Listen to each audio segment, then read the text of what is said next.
Good morning. Change seats. You're trying to confuse me. I know who you are, I know who you're not. This is one of the best days for New York since we have started this long journey into a dark night.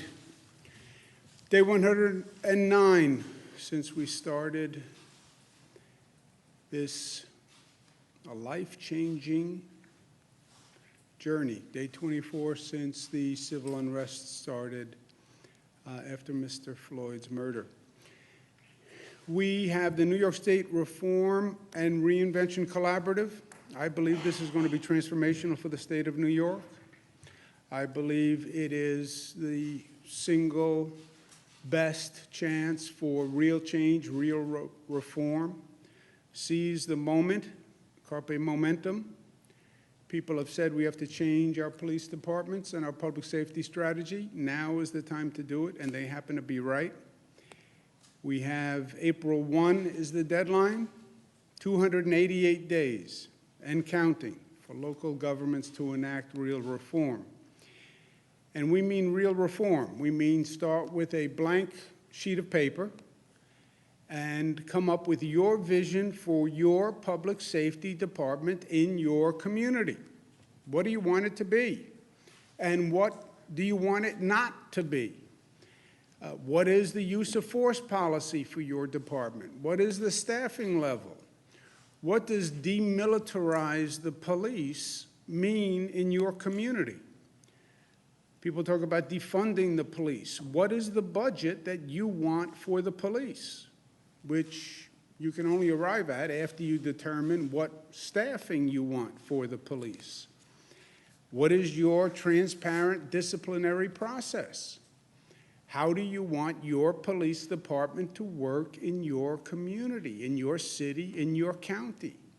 And the collaborative means elected officials, police officials, community activists, put everybody at the table and answer the questions. What we have determined from this period of unrest and demonstration, from the beginning of which I said I stand with the protesters, we need to change. We need reform. Good. Second question, what change, what reform do you want? And how do we do it?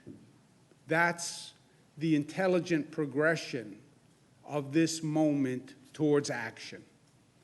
And this moment without action is a wasted moment. Make change when you can make change. Make change when the planets line up to change. After the Sandy Hook massacre, pass sensible gun control.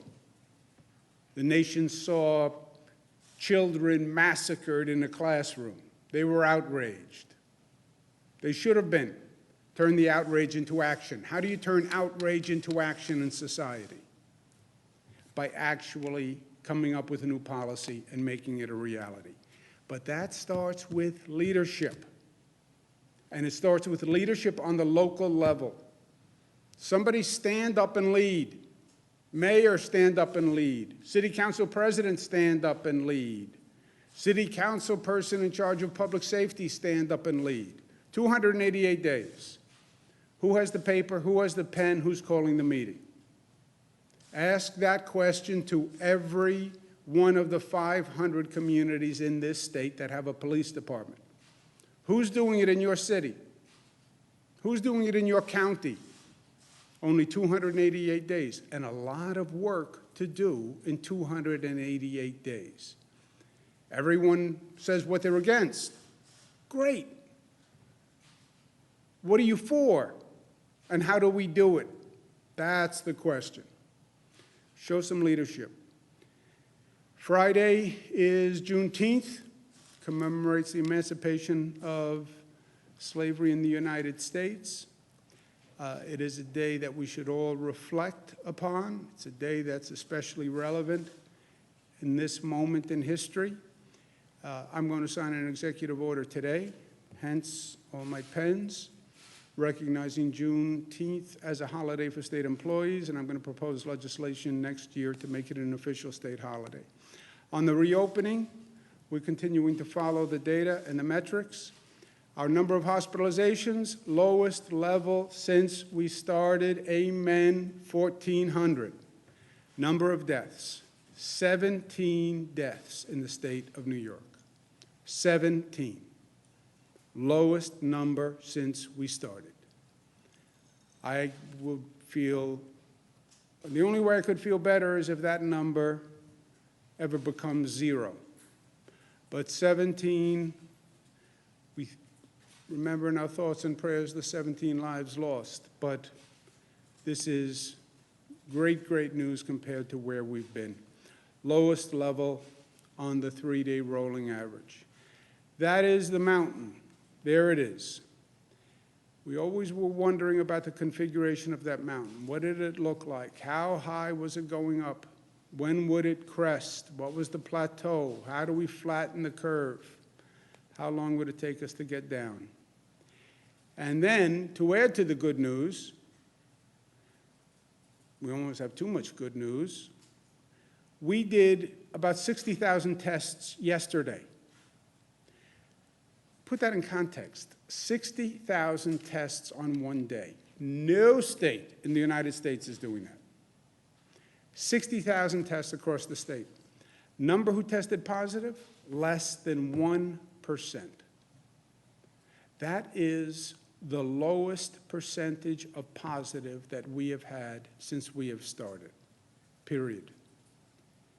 That is one of the lowest levels in the United States of America. And we, once again, have demonstrated that we've gone from the worst infection rate in the country to the best infection rate in the country. Just think about that for a minute. Those are not words. Those are powerful facts. We had the worst infection rate. The rate of transmission was the highest. We now have the lowest rate of transmission. Just think about what this state accomplished, what the people of this state accomplished. And if I told you 108 days ago we were going to accomplish that, what would we have said? What would I have said? I would have said I didn't believe it. I would have said I didn't believe it was possible. But facts are facts. And you look at these facts, and I am telling you today, the federal government is making a mistake. And it is making an historic mistake. And that is not a political comment. That is a fact-based, objective comment. That this federal government is making a mistake on the way it is handling this COVID crisis and how it is now advising states and the people of this nation. On the facts, it is a mistake. We had the political debate. How do we reopen? We should just reopen immediately. This is all overblown. It's fine. That was theory A, right? There was a partisan divide to it. More conservatives argued that. Government should just get out of the way, let the free market do it, right? That was the Wall Street Journal, New York Post, conservative theory, just open the doors. And then there was another theory. Let's reopen based on data. Let's not just reopen blindly as an expression of political ideology. We're dealing with a virus. The virus doesn't have a political ideology. No doctor ever said to me, oh, we did a COVID test, found out it was conservative, found out it was liberal. It's a virus. It moves as a matter of science. But there were two theories. We tested the two theories. We went into the laboratory, we tested the two theories, and now you have numbers. And numbers don't lie.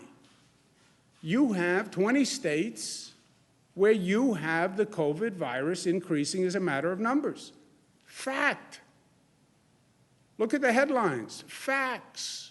The COVID virus is increasing in 20 states across the country. The states without the smart reopening plans are going up. That is a fact. It's not a Democratic fact. It's not a Republican fact. There are no Democratic facts and Republican facts. They were just facts. There's Democratic opinion, Republican opinion, but there are no Democratic facts or Republican facts. That is a fact. Well, what's New York's interest in the rest of the nation? First of all, we're Americans, and we care about other Americans. Secondly, on a parochial level, if those states are going up, they could spread the virus to New York. They have a higher rate of infection than New York. What happens when those people get on planes and fly to New York? That's how we got here in the first place, right? People landing at our airports. So we do have a selfish interest. Same interest that so many states expressed when we were at the beginning of this, and they were worried about New Yorkers going to their states, right? We lived through that. Well, now it's the inverse. Now people are getting on planes, they're traveling. They could actually be bringing the virus to New York. Well, you hear from the federal government, the numbers are going up because we're doing more testing. That is just not true. As a matter of fact, as a matter of mathematics, as a matter of the data, that is just not a true statement. Forget the testing. Hospitalizations are going up. The number of people going into hospitals is going up. How do you explain that? Are they pretending to be sick? Are they not really sick?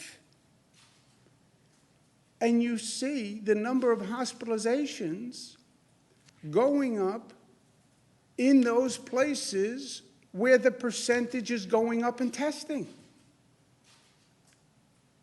First, their argument on testing doesn't make any sense because not only is testing going up, but the percentage of positive is going up. But even put that aside, because it's complicated for people. People walking into the hospitals are going up, which by definition means more people are getting sick. Otherwise, more people don't go into hospitals. That's Arizona. That's Texas. And by the way, it tracks with the increase in the testing. But it is undeniable. But that more people are getting sick when more people are going into hospitals. New York, the number of people going into hospitals is going down. The percent testing positive is going down. These are facts. This is undeniable. When I say the federal government is making a mistake, These policies have real consequences. This is a moment in history where it's not going to be about the partisan divide when they write the books. They'll talk about the absurd politics. There's going to be real life and death consequences to this. They are now projecting, by the model that the White House uses, they have increased their projections to show almost 90,000 more people are going to die by August. 90,000. What these projection models do is they change their projection when the facts change. In other words, when they see numbers going up in states, they increase their projection. So they watch today's numbers, they see more hospitalizations, they then increase their projected deaths because they see more people going into the hospitals, so they increase their projected deaths. In April, they projected 60,000 deaths by August. May, they projected 134,000 deaths. Now they're projecting 149,000 deaths. Why? Because they're seeing the virus increase and they're seeing the hospitalizations go up. So this federal policy has increased the number of people who they project to die by almost 90,000. It's not a Democratic projection. It's not a Republican projection. It's the projection of the model funded by Gates, which is relied upon by the White House. 90,000 people. Think about that, 90,000 people. Well, that's the cost we have to pay to get the economy back up and running. Really? That hasn't helped the economy. When the virus goes up, the financial markets go down. When the virus goes up, consumer confidence goes down. When the virus spread goes up, people get more nervous and less confident about government and about the plan and about their future. Feel good. Invest in America. Oh, more people are dying. Oh, we're reopening, but it's actually increasing the spread of the virus. But feel good. Come out and shop. People aren't stupid. They're not. People are smart. In New York, we stay smart. Being smart, Westchester, Rockland are to enter phase 3. Long Island is on track for Wednesday. New York City is on track for Monday. New York City will have been in phase 1 for 14 days. You look at all the numbers are good. You look at the number of tests, the positive tests. You look at it from the point of reopening, the numbers are good. Hospitalizations, since reopening, the numbers are good. So New York is on track to enter phase 2 on Monday. The same metrics we use in New York City are the same metrics we've used in every region across the state. And they have all shown to be accurate and effective. We don't change the rules for New York City. We don't change the rules for Long Island. It's one set of rules for everyone. And they have worked everywhere in the state. They work when we are responsible in what we're doing. So New York City, do what every other region has done thus far. Employers have to be responsible, store owners have to be responsible, employees have to be responsible, local governments have to be responsible and do their job. They have to have their testing in place. Their testing has to be ramping up. Part of the phasing is allowing the local governments to increase their capacity to handle the additional burden. They like to leave that out. The role for local governments, the responsibility for local governments has been going up. Every time you hit a new phase, they have to have more sophisticated tracing, more sophisticated testing, more sophisticated compliance because the number of people are coming up. The phases are not just automatic. The phases are allowing the local governments to get their act together.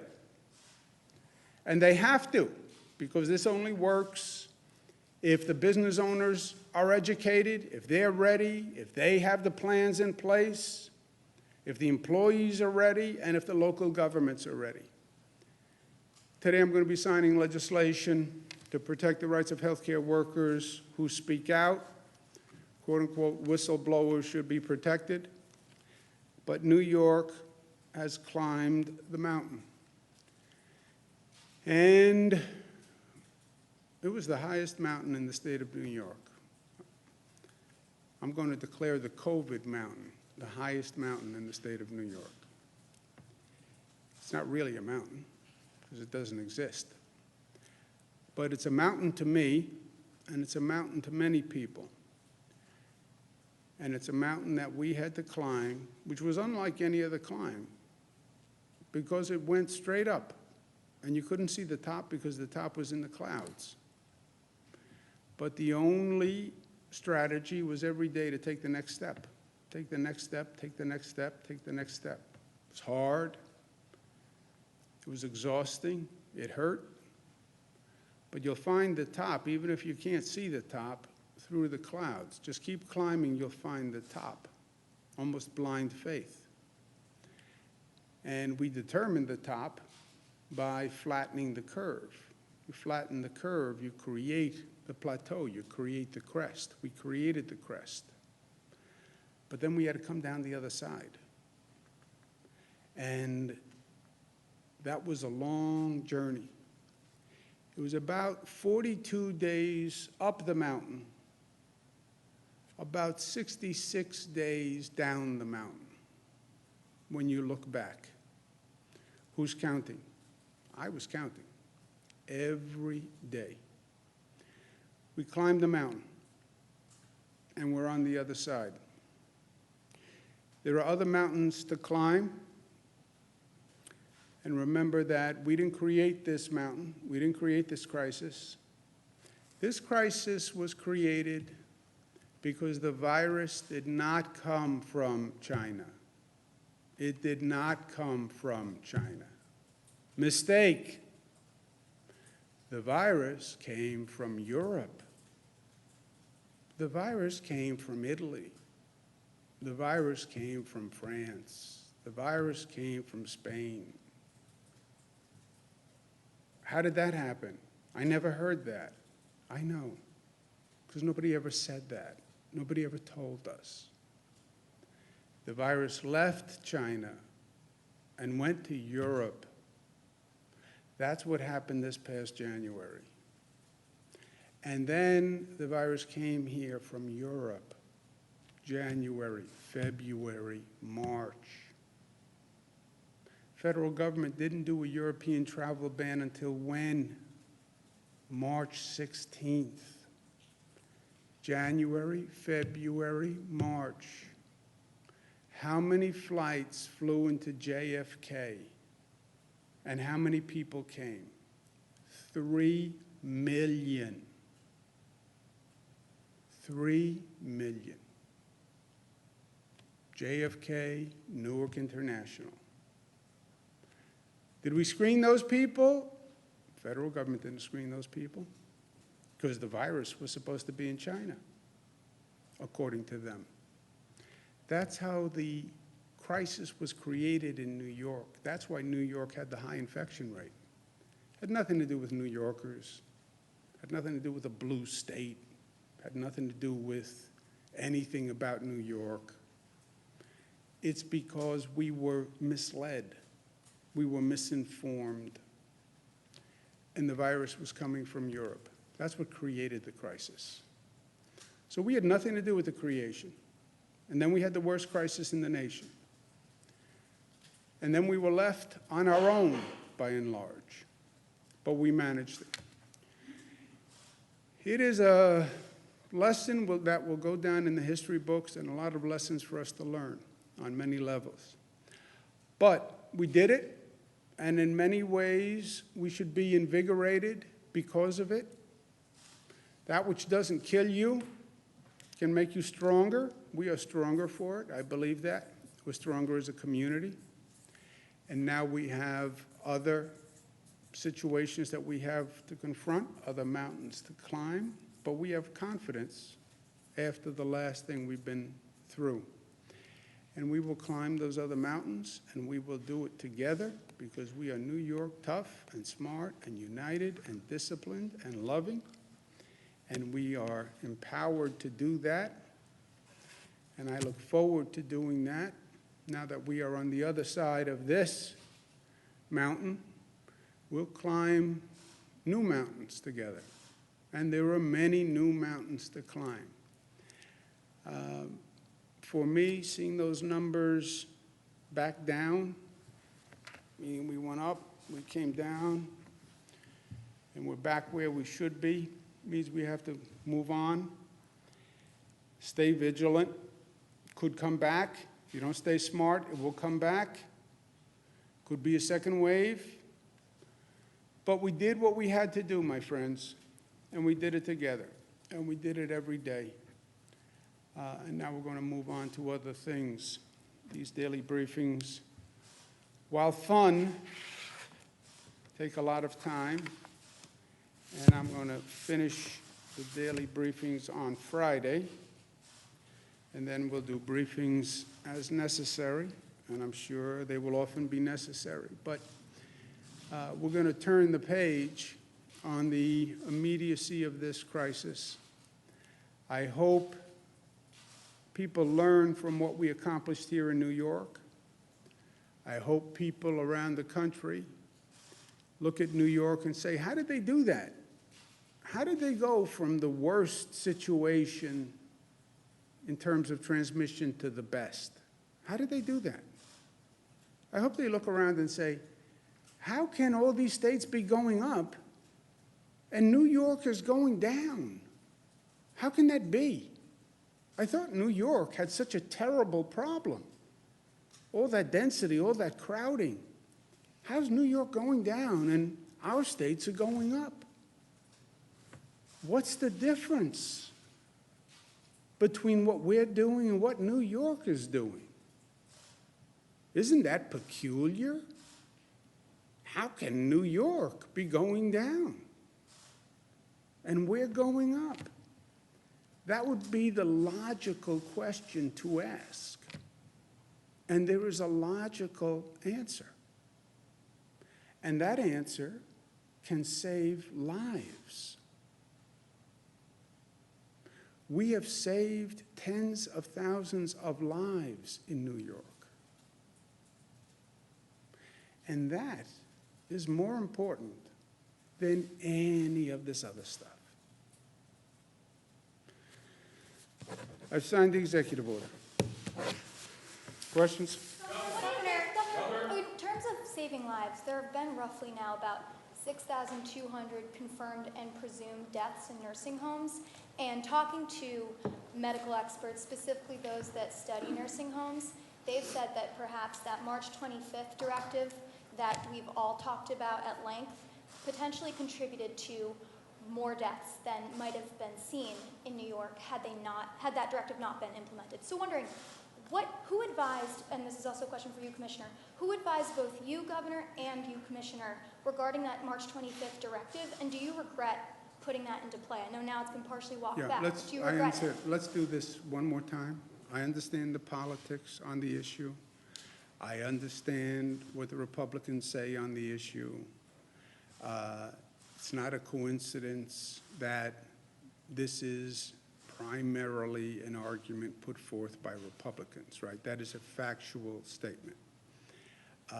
Factually, it is. You look at the congressional members that put it forward, they are Republican congressional members. You look at the columnists who put it forward, they are primarily Republican conservative columnists. That is a fact. And here's the fact to them. We followed federal CDC guidance. If they want to start with an analysis of in retrospect, start with the first fact. Why did the federal government give that guidance to states? That's the only relevant question if you want to go down that road. Hold on, as Go a ahead. follow-up, Governor, but then why didn't you listen to either the health department or other state professionals, state medical professionals who could have advised? You just spent the past half hour talking about how the federal government was mistaken. Why didn't you guys, after 20 If you months ask, of this? we did, and if you ask Who? public health officials,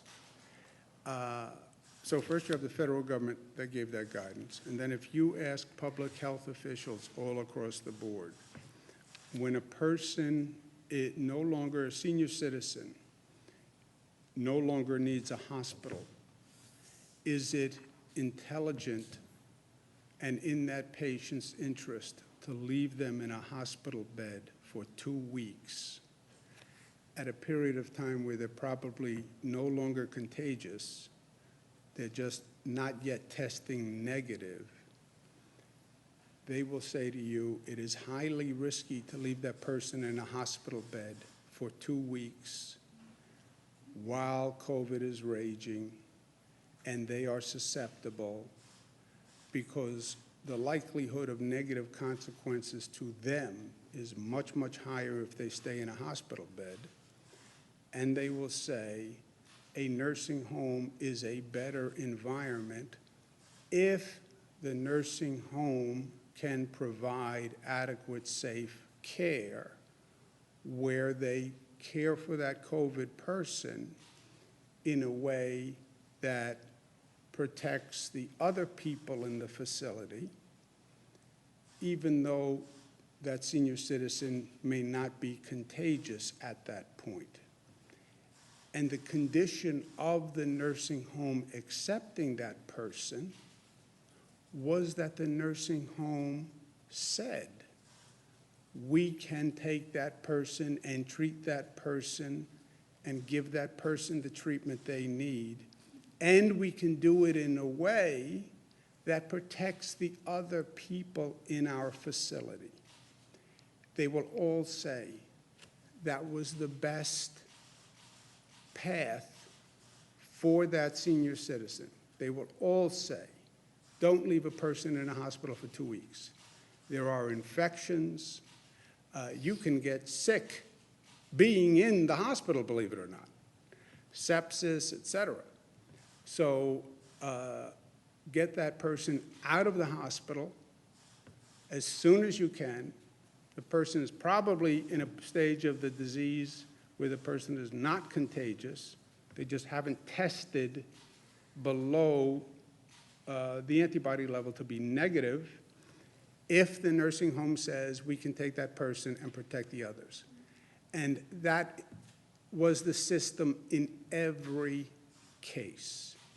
In every case. New York State is 35th in the nation. 35th in the nation in terms of percentage of nursing home deaths. 35th in the nation. So Mr. McManuses of the world, Mr. Goodwins of the world, find a different argument, or start with the fact, if there is any facts left, It was guidance from Mr. Trump. Go ahead, sir. Governor, but Thank did you you. talk to anyone from the Medical Society of New York? Well, is that Did you talk to the your, nursing homes? is that your medical opinion, doctor, or do you want to add anything? I think the governor has crystallized this. I would add one point is perhaps you should look at the Harvard expert who mentioned that that this is from asymptomatic people who came into the nursing home workers. But I think the governor has crystallized that answer. Actually, so he also has a problem, as do several other experts, with how the state health department has changed data. So on that, how come you guys stopped recording in the daily coronavirus death counts regarding nursing homes the people that were from nursing homes who died in hospitals? That disappeared from the tally. Why did you guys change that? That data is in the hospitalization data. It's there. The data is. It's not in the nursing home breakdown. We have. You can go online. You can see all the data that we have there. You guys also stopped including the top line number. So now I have to tell you. Yeah, I know. Well, you can either understand, you can either talk to Harvard, or you can talk to public health officials like The other point that I would just like McManus to and make is Goodwin. when you actually look at the nursing home by nursing home breakdown, you see no correlation between the readmissions and the deaths, which is something that I think that the reporters, I know the AP has looked at the readmissions, and there are a number of hospitals where there have been no readmissions, where there are up to 50 deaths, and then there are some hospitals there are 5 readmissions and there are 10 deaths. There's very little correlation to no correlation between when you actually look at the individualized hospital data. Furthermore, the directive that came out on March 25th was not an executive order. It was done by the DOH. DOH did it in consultation with the CDC and CMS, as did a dozen other states. The thing that you referenced at the top, or that the governor referenced from the Republicans in Congress, I find it interesting that it's a handful of Republicans in Congress directed only at states with Democratic governors. So I think it's important that we look at the actual facts and the actual data, and we get to the bottom of this, because as the governor said, it's likely that we see another wave. So what are we learning? How do we deal with it? And how do we go forward in a productive way? And part of that has to be relying on international and national experts, and that means the federal government has to know what it's talking about. Governor, Mayor de Blasio wants to expedite the release of body cam footage, speed up the disciplinary process, and release disciplinary records of police officers online. Are you going to require the same for state troopers and other police departments across the state? I don't think we should be doing this piecemeal. You have all sorts of piecemeal proposals that are out there. I'm not commenting on Mayor de Blasio. I don't know any of these proposals that you mentioned. But all across the country. People are doing piecemeal suggestions, which are nice, but are not especially helpful. No tear gas, no rubber bullets, cut the budget 100,000, cut the budget $1 billion, reduce staff 20%, demilitarize police. Okay, let's do it the most intelligent, effective way. Start with a blank piece of paper and design your police force. This is 2020. We haven't redesigned the police force fundamentally for decades. Let's get all the stakeholders in the room and let's design it. What is the function of the police department? First question, what do we want it to do? Second question, what do we want it not to do? How many people will it require to do that? What are the skills of the people required to do those functions? How much will it cost to put together that department? What lessons learned from these past episodes do we want to take to heart? What's our use of force policy? When we say demilitarize the police, what do we mean? What equipment do we not want them to use? How do we want them to handle protests? You've seen terrible footage. How do we want police to handle protests? How do we want them supervised? What's our disciplinary process? Do we have body cameras? How often do we publish the body camera footage? How do we handle complaints? Complaints come in. Who should review them? When should they go online? What should the disposition be? That's how to use the moment. To make one little change in the structure, my point is different. You have to start with the foundation and build up. But the foundation is the problem. Because you know what the foundation is? You know what the foundation of the police department rests on? 2 pillars: respect and trust. Those are the 2 pillars. Everything rests on those 2 pillars. And you know the problem? Those 2 pillars are cracked. So start with the respect pillar and the trust pillar on the foundation. Then you build up what color uniforms, how many cars, but start with the pillars. Specifically, no, Governor, Sir. I have a follow-up question because I have a specific question about, are you going to be requiring the state troopers to be releasing disciplinary records online to comply with the new 50A We're going to law? go through the same, yes, we're going to go through the same process. 50A applies to the state police. When you look at the existing holidays that the state celebrates, like MLK Day, which is also about civil rights, why did it take so long for Juneteenth to be recognized, especially when you look at emancipation being the thing that spawned the Negro National Anthem, Lift Every Voice and Sing, for example? That indicates that it's a pretty significant event. And related to that, the state has an MLK Day celebration every year. Would you also consider a Juneteenth celebration? I would. Why? Look, live and learn, right? Society progresses, we change, we evolve. Hopefully we change for the better. During some periods in history we do, some periods in history we don't, some periods in history we go backwards. But I think this is a period where we could see monumental change.